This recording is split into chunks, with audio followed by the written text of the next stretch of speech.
बन्या नियंत्रण को नहीं तेजिला राजनीति राज्य सरकार को घेरिला बीजेडी बन्या मुकाबला रे बीजेपी सरकार संपूर्ण विफल होइतिबा अभियोग करबा सह बन्यारे लोकंक मृत्यु पई राजस्व मंत्री दायी बोली अभियोग करिछि बीजेडी सरकारी अवहेला पई एभली मृत्यु होइछि राजस्व और विपर्य परिचालना विभाग हाथ टेकी दैछि जदि बन्या स्थितिर सठिक परिचालना न हुए तेबे दल आगको आंदोलन को ओह्लाइबो बोली चेतावनी दैछि यार जवाब रखी मंत्री सुरेश पुजारी कहिसंती बीजेडी हीन राजनीति करुछि एहा तू तू मेमे करिवार समय नुहे भगवान बीजेडी को सद्बुद्धि दियंतु बोली कहिसंती मंत्री क्षतिग्रस्त हबो एवं ता परवर्ती अवस्था रे बन्या हेले कोन करा जिबा उचित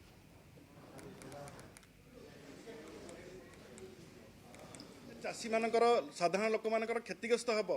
एवं ता परवर्ती बन्या मुकाबला रे सरकार संपूर्ण विफल होइछंती एकथा बिजू जनता दल टार्गेट करी शासक दल को कहूछि बन्या मुकाबला रे सरकार विफल होइछंती बन्या नियंत्रण को नहीं राजनीति तेजीछि एवं जेतु सरकार बन्या नियंत्रण करिवारे विफल होइछंती लोकंकर जीवन जाउछि एकथा बीजेडी आरोप लगाइछि एवं मंत्री सुरेश पुजारी ओलटा बीजेडी को करिछंती प्रश्न वर्षार वित्पात एवं ता परे परे बन्या ये कथा राज्यवासी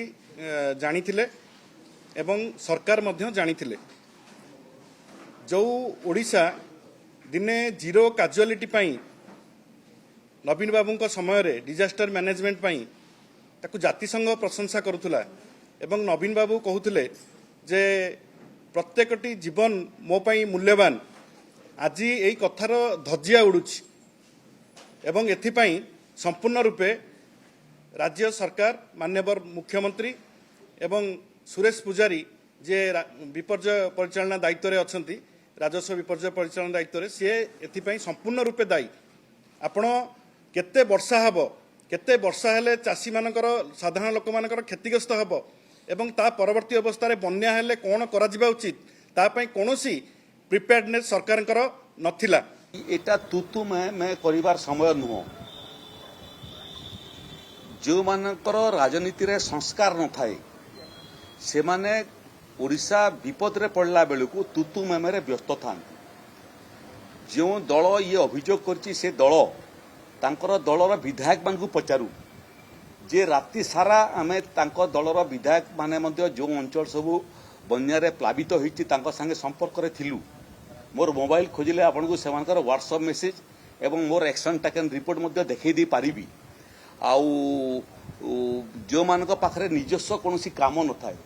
सेमानकर चश्मा रे सेमाने अन्यर काम रे त्रुटि विच्युति खोजु थांती मु तुतु मेमे करिवा लोक नुह एवं राजनीति रे पक्ष प्रतिपक्ष रहिबी एवं प्रतिपक्ष को समालोचना करिया पई मते गोटे समय थाए किंतु जो समय लोक दुर्दिन रे अछंती से समय तलको न ओल्लै करी भुवनेश्वर रे प्रेस कॉन्फ्रेंस करी सरकार दृष्टि दोष दुर्बलता खोजिबाटा मते लागुची आधुनिक जुगरे एक परिपक्व राजनीतिक दलर धर्म एटा नुह।